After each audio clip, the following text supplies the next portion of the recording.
Anti-Dühring. By Friedrich Engels. 1877. Part 3. Socialism. 5. State, Family, Education. With the two last chapters we have about exhausted the economic content of Herr Dühring's new socialitarian system.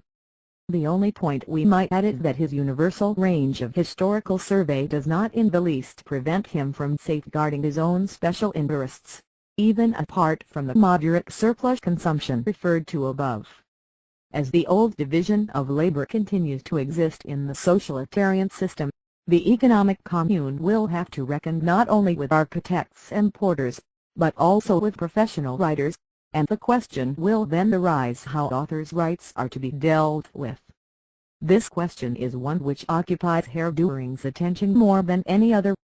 Everywhere, for example, in connection with Louis Bloch and Proudhon, the reader stumbles across the question of authors' rights, until it is finally brought safely into the haven of sociality after a circumstantial discussion occupying 9 full pages of the cursus, in the form of a mysterious remuneration of labor. Whether with or without moderate surplus consumption, is not stated. A chapter on the position of fleas in the natural system of society would have been just as appropriate and in any case far less tedious. The philosophy gives detailed prescriptions for the organization of the state of the future. Here Rousseau, although the sole important forerunner of Herr Dühring, nevertheless did not lay the foundations deep enough. His more profound successor puts this right by completely watering down Rousseau and mixing in remnants of the Hegelian philosophy of right, also reduced to a watery mess. The sovereignty of the individual forms the basis of the Dühringian state of the future. It is not to be suppressed by the rule of the majority, but to find its real culmination in it. How does this work? Very simply, quote, if one presupposes agreements between each individual and every other individual in all directions, and if the object of these agreements is mutual aid against unjust offenses, then the power required for the maintenance of right is only strengthened, and right is not deduced from the more superior strength of the many against the individual or of the majority against the minority. End quote. Such is the ease with which the living force of the hocus-pocus of the philosophy of reality surmounts the most impassable obstacles, and if the reader thinks that after that he is no wiser than he was before, Herr Dühring replies that he really must not think it is such a simple matter, for quote, the slightest error in the conception of a role of the collective will would destroy the sovereignty of the individual, and this sovereignty is the only thing conducive to the deduction of real rights. End quote. Herr Dühring treats his public as it deserves, when he makes game of it. He could have laid it on much thicker. The students of the philosophy of reality would not have noticed it anyhow. Now the sovereignty of the individual consists essentially in that, quote, the individual is subject to absolute compulsion by the state. End quote. This compulsion, however, can only be justified insofar as it quote unquote really serves natural justice. With this end in view there will be quote unquote legislative and judicial authority which, however, quote must remain in the hands of the community. End quote. And there will also be an alliance for defense, which will find expression in quote joint action in the army or in an executive section for the maintenance of internal security. End quote. That is to say, there will also be army, police, gendarmerie. Herr Dühring has many times already shown that he is a good Prussian. Here he proves himself a peer of that model Prussian, who, as the late Minister von Rocco put it, carries his gendarme in his breast. This gendarmerie of the future, however, will not be so dangerous as the police thugs. Footnote 125 of the present day. Whatever the sovereign individual may suffer at their hands, he will always have one consolation, quote, the right or wrong which, according to the circumstances, may then be dealt to him by free society can never be any worse than that which the state of nature would have brought with it. End quote.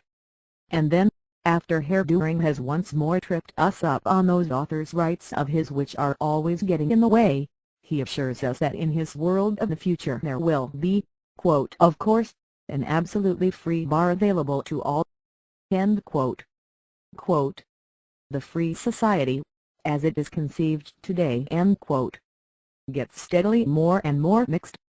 Architects, porters, professional writers, on-arms, and now also barristers. This quote-unquote world of sober and critical thought and the various heavenly kingdoms of the different religions, in which the believer always finds in transfigured form the things which have sweetened his earthly existence, are as like as two peas. And Herr Dühring is a citizen of the state where everyone can be happy in his own way." Footnote 126. What more do we want? But it does not matter what we want. What matters is what Herr Dühring wants. And he differs from Frederick II in this, that in the Dühringian future state certainly not everyone will be able to be happy in his own way. The constitution of this future state provides, quote, "In the free society there can be no religious worship, for every member of it has got beyond the primitive childish superstition that there are beings, behind nature or above it, who can't be influenced by sacrifices or prayers. A socialitarian system, rightly conceived, has therefore to abolish all the paraphernalia of religious magic, and therewith all the essential elements of religious worship." End quote. Religion is being prohibited. All religion, however, is nothing but the fantastic reflection in men's minds of those external forces which control their daily life, the reflection in which the terrestrial forces assume the form of supernatural forces. In the beginnings of history it was the forces of nature which were first so reflected, and which in the course of further evolution underwent the most manifold and varied personifications among the various peoples. This early process has been traced back by comparative mythology, at least in the case of the Indo-European peoples, to its origin in the Indian Vedas, and in its further evolution it has been demonstrated in detail among the Indians, Persians, Greeks, Romans, Germans and, so far as material is available, also among the Celts, Lithuanians and Slavs. But it is not long before, side by side with the forces of nature, social forces begin to be active, forces which confront man as equally alien and at first equally inexplicable, dominating him with the same apparent natural necessity as the forces of nature themselves. The fantastic figures, which at first only reflected the mysterious forces of nature, at this point acquire social attributes, become representatives of the forces of history.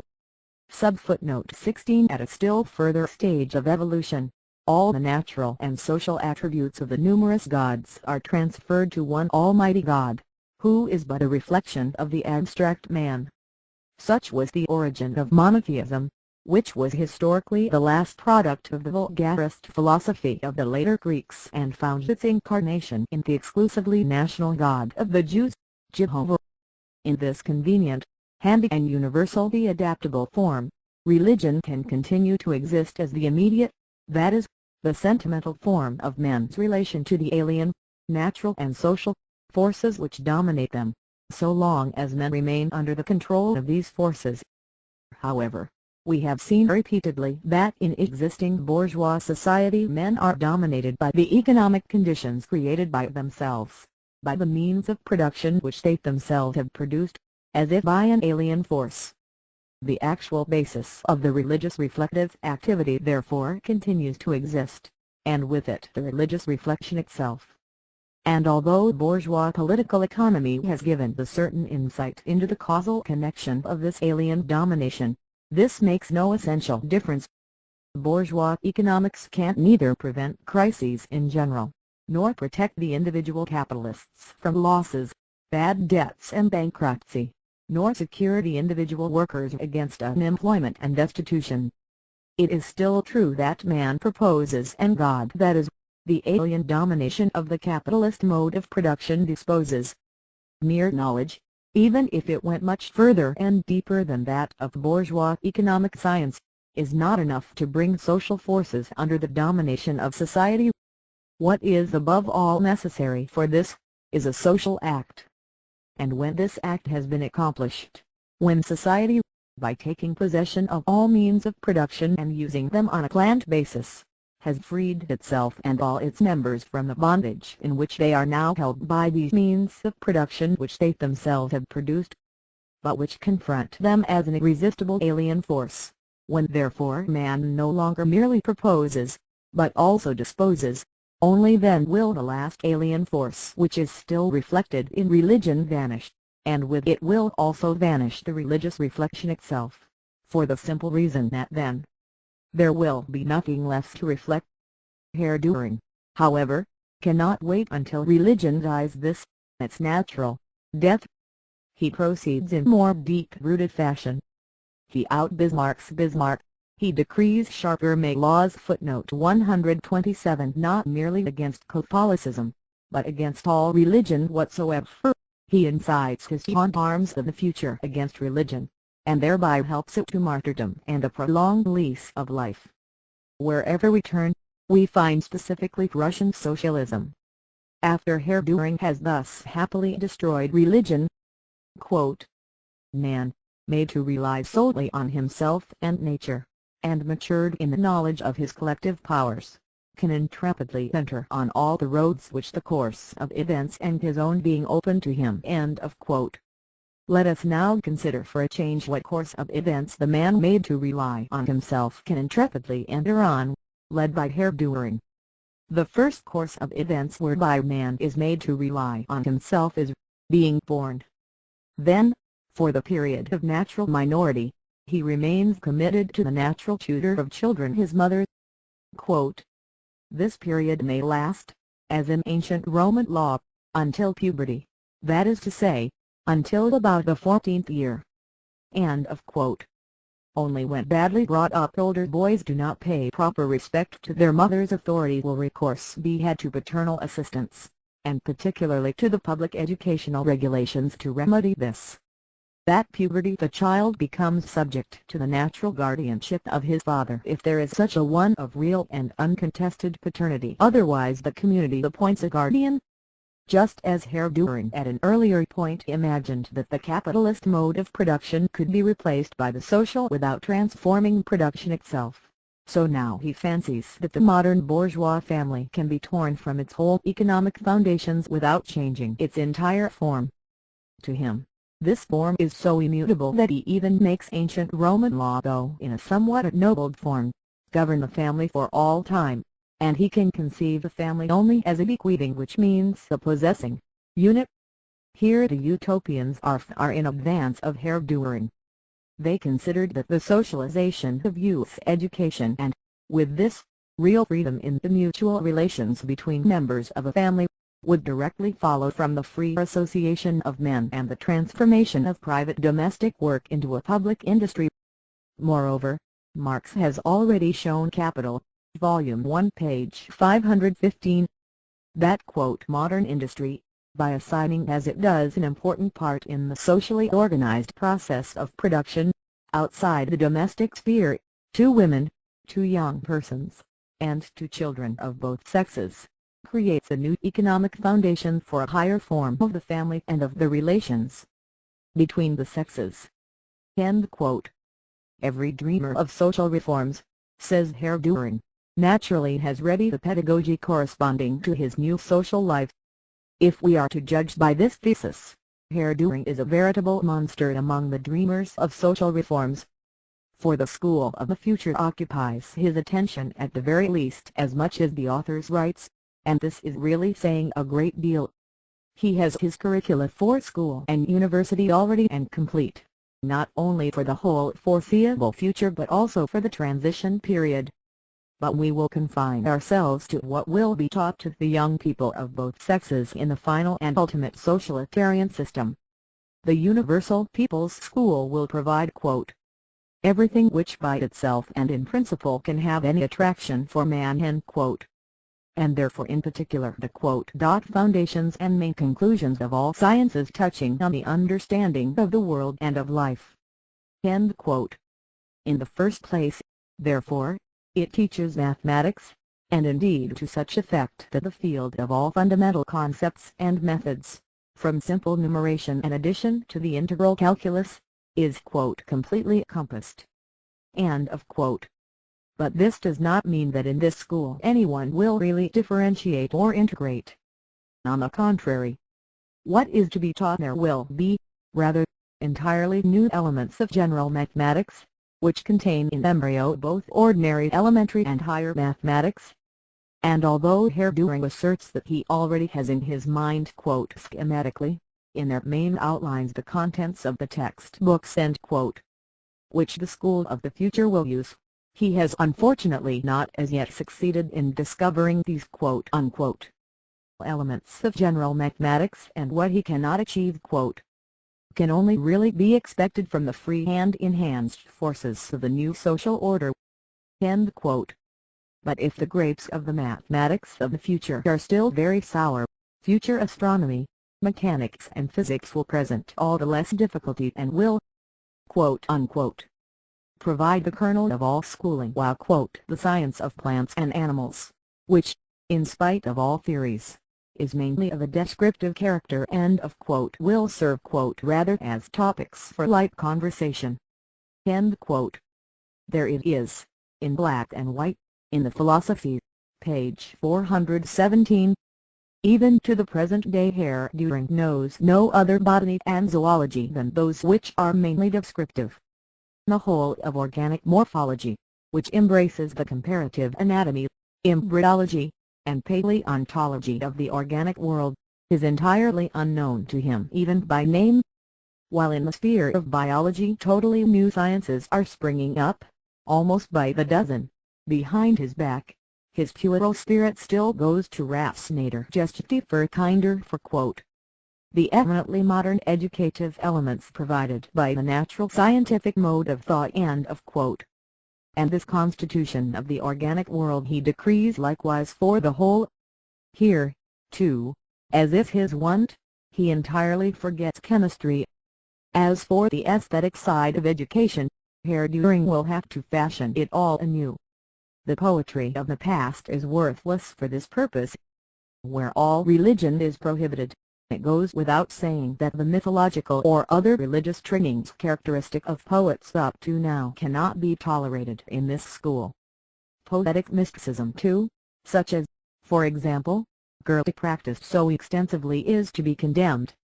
Herr Dühring will therefore have to make up his mind to produce for us those poetic masterpieces which are in accord with the higher claims of an imagination reconciled with reason and represent the genuine ideal, which denotes the consummation of the world.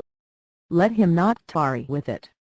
The economic commune can achieve its conquest of the world only when it moves along at the Alexandrine double, reconciled with reason.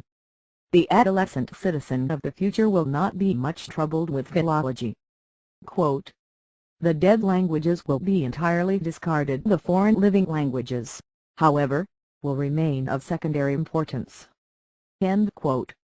Only where intercourse between nations extends to the movement of the masses of the peoples themselves would these languages be made accessible, according to needs and in an easy form. Really educated study of language will be provided by a kind of general grammar, and particularly by study of the substance and form of one's own language. End quote. The national narrow-mindedness of modern man is still much too cosmopolitan for Herr Dühring. He wants also to do away with the two levers which in the world as it is today give at least the opportunity of rising above the narrow national standpoint, knowledge of the ancient languages, which opens a wider common horizon at least to those people of various nationalities who have had a classical education, and knowledge of modern languages, through the medium of which alone the people of different nations can make themselves understood by one another and acquaint themselves with what is happening beyond their own borders.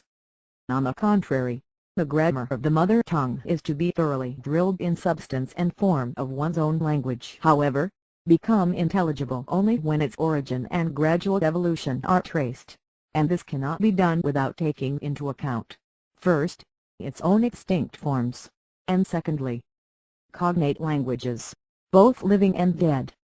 But this brings us back again to territory which has been expressly forbidden. If Herr Dühring strikes out of his curriculum all modern historical grammar, There is nothing left for his language studies but the old-fashioned technical grammar, cut to the old classical philological pattern, with all its casuistry and arbitrariness, based on the lack of any historical basis. His hatred of the old philology makes him elevate the very worst product of the old philology to the central point of the really educative study of language. It is clear that we have before us a linguist who has never heard a word of the tremendous and successful development of the historical science of language which took place during the last 60 years, and who therefore seeks the eminently modern educative elements of linguistics, not in Bach, Grimm and Diaz, but in Heise and Becker of blessed memory. But all this would still fall far short of making the young citizen of the future rely on himself. To achieve this, it is necessary here again to lay a deeper foundation, by means of the assimilation of the latest philosophical principles. Such a deepening of the foundation, however, will not be at all a gigantic task. Now that Herr Dühring has cleared the path. In fact, if one purges of the spurious, scholastic excrescences those few strictly scientific truths of which the general schematics of being can boast, and determines to admit as valid only the reality authenticated by Herr Dühring, elementary philosophy becomes perfectly accessible also to the youth of the future. Recall to your mind the extremely simple methods by which we help forward the concepts of infinity and their critique to a hitherto unknown import. And then you will not be able to see at all why the elements of the universal conception of space and time, which have been given such simple form by the deepening and sharpening now effected, should not eventually pass into the ranks of the elementary studies. The most deep-rooted ideas of Herr Dühring should play no secondary role in the universal educational scheme of the new society. The self-equal state of matter and the counted uncountable are on the contrary destined not merely to put man on his own feet but also to make him realize of himself that he is the so-called absolute underfoot. The people's school of the future, as one can see, is nothing but a somewhat ennobled Prussian grammar school in which Greek and Latin are replaced by a little more pure and applied mathematics and in particular by the elements of the philosophy of reality, and the teaching of German is brought back to Becker, of blessed memory, that is, down to about a fourth form level. And in fact, now that we have demonstrated Herr Dühring's mere schoolboy knowledge in all the spheres on which he is touched, the reader will not be able to see at all why it, or rather, such of it as is left after our preliminary thorough purging should not all and sundry eventually pass into the ranks of the elementary studies, inasmuch as in reality it has never left these ranks. True, Herr Dühring has heard something about the combination of work and instruction in socialist society, which is to ensure an all-round technical education as well as a practical foundation for scientific training, and this point, too, is therefore brought in his usual way, to help the socialitarian scheme. But because, as we have seen, the old division of labor, in its essentials, is to remain undisturbed in the Dühringian production of the future, this technical training at school is deprived of any practical application later on, or any significance for production itself. It has a purpose only within the school. It is to replace gymnastics, which our deep-rooted revolutionizer wants to ignore altogether. He can therefore offer us only a few phrases, as for example, young and old will work, in the serious sense of the word. This spineless and meaningless ranting is really pitiful when one compares it with the passage in Capital, pages 508 to 515, in which Marx develops the thesis that from the factory system budded, as Robert Owen has shown us in detail, the germ of the education of the future, an education that will, in the case of every child over a given age, combine productive labor with instruction and gymnastics, not only as one of the methods of adding to the efficiency of production, but as the only method of producing fully developed human beings. We must skip the university of the future, in which the philosophy of reality will be the kernel of all knowledge, and where, alongside the faculty of medicine, the faculty of law will continue in full bloom, we must also omit the special training institutions about which all we learn is that they will be only for a few subjects. Let us assume that the young citizen of the future has passed all his educational courses and has at last been made to rely upon himself sufficiently to be able to look about for a wife. What is the course of events which Herr Dühring offers him in this sphere? Quote, in view of the importance of propagation for the conservation, elimination, blending, and even new creative development of qualities, the ultimate roots of the human and unhuman must to a great extent be sought in sexual union and selection, and furthermore in the care taken for or against the ensuring of certain birth results. We must leave it practically to a later epoch to judge the brutality and stupidity now rife in this sphere. Nevertheless, we must at least make clear from the outset, even in spite of the weight of prejudice, that far more important than the number of births is surely whether nature or human circumspection succeeded or failed in regard to their quality. It is true that at all times and under all legal systems monstrosities have been destroyed, but there is a wide range of degrees between the normal human being and deformities which lack all resemblance to the human being. It is obviously an advantage to prevent the birth of a human being who would only be a defective creature. End quote. Another passage runs, quote, philosophic thought can find no difficulty in comprehending the right of the unborn world to the best possible composition, conception and, if need be, also birth offer the opportunity for preventive, or in exceptional cases selective, care in this connection. End quote. Again, quote, Grecian art, the idealization of man in marble, will not be able to retain its historical importance when the less artistic, and therefore, from the standpoint of the fate of the millions, far more important task of perfecting the human form in flesh and blood is taken in hand. This form of art does not merely deal with stone, and its aesthetics is not concerned with the contemplation of dead forms and so on. Our budding citizen of the future is brought to earth again. Even without Herr Dühring's help he certainly knew that marriage is not an art which merely deals with stone, or even with the contemplation of dead forms, but after all, Herr Dühring had promised him that he would be able to strike out along all roads which the course of events and his own nature opened to him, in order to discover a sympathetic female heart together with the body belonging to it. Nothing of the kind, the deeper and stricter morality thunders at him. The first thing that he must do is to cast off the brutality and stupidity now rife in the sphere of sexual union and selection, and bear in mind the right of the new-born world to the best possible composition. At this solemn moment it is to him a matter of perfecting the human form in flesh and blood, of becoming the Phidias, so to speak, in flesh and blood. How is he to set about it? Herr Dühring's mysterious utterances quoted above give him not the slightest indication, although Herr Dühring himself says it is an art. Has Herr Dühring perhaps in his mind's eye, schematically a textbook also on this subject, of the kind of which, in sealed wrappers, German bookshops are now so full? Indeed, we are no longer in socialitarian society, but rather in the magic flute. Footnote 128. The only difference being that Zoroaster, the stout Masonic priest, would hardly rank as a priest of the second order in comparison with our deeper and stricter moralist.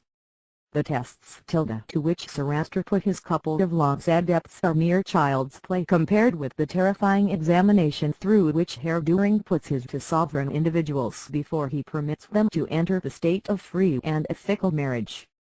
And so it may happen that our made-to-be self-reliant Tamarno of the future may indeed have the so-called absolute underfoot, but one of his feet may be a couple of rungs short of what it should be, so that evil tongues call him the club-foot.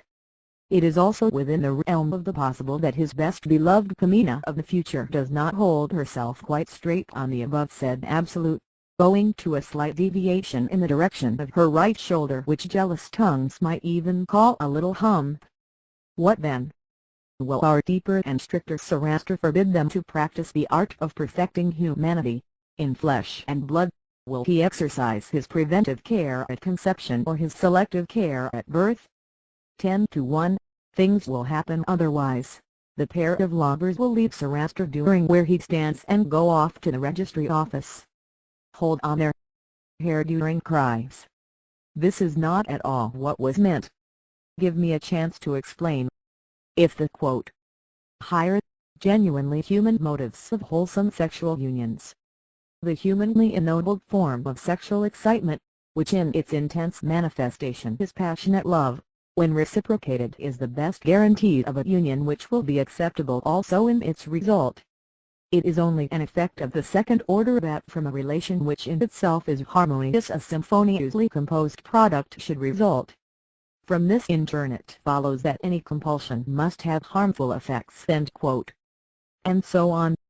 And thus all ends the very best way in the best of all possible socialitarian worlds. Clubfoot and Hunchback love each other passionately, and therefore in their reciprocal relation offer the best guarantee for a harmonious effect of the second order. It is all just like a novel. They love each other, they get each other, and all the deeper and stricter morality turns out as usual to be harmonious waddle. Herr Dühring's noble ideas about the female sex in general can be gathered from the following indictment of existing society. Quote, in a society of oppression based on the sale of human being to human being, prostitution is accepted as a natural complement of compulsory marriage ties in the men's favor, and it is one of the most comprehensible but also most significant facts that nothing of the kind is possible for the women. End quote. I would not care, for anything in the world, to have the thanks which might accrue to Herr Dühring from the women for this compliment. But has Herr Dühring really never heard of the form of income known as a petticoat pension Scherzenstipendien, which is now no longer quite an exceptional thing? Herr Dühring himself was once a referendary footnote 129, and he lives in Berlin, where even in my day, 36 years ago, to say nothing of lieutenant's referendary was used often enough to rhyme with Scherzenstipendary. May the reader permit us to take leave of our subject, which has often been dry and gloomy enough, on a note of facetiousness and reconciliation. So long as we had to deal with the separate issues raised, our judgment was bound by the objective, incontrovertible facts, and on the basis of these facts it was often enough necessarily sharp and even hard. Now when philosophy, economics and socialitarian system all lie behind us, when we have before us the picture of the author as a whole, which we had previously to judge in detail, now human considerations can come into the foreground. At this point we shall be permitted to trace back to personal causes many otherwise incomprehensible scientific errors and conceits, and to sum up our verdict against Herr Dühring in the words, mental incompetence due to megalomania.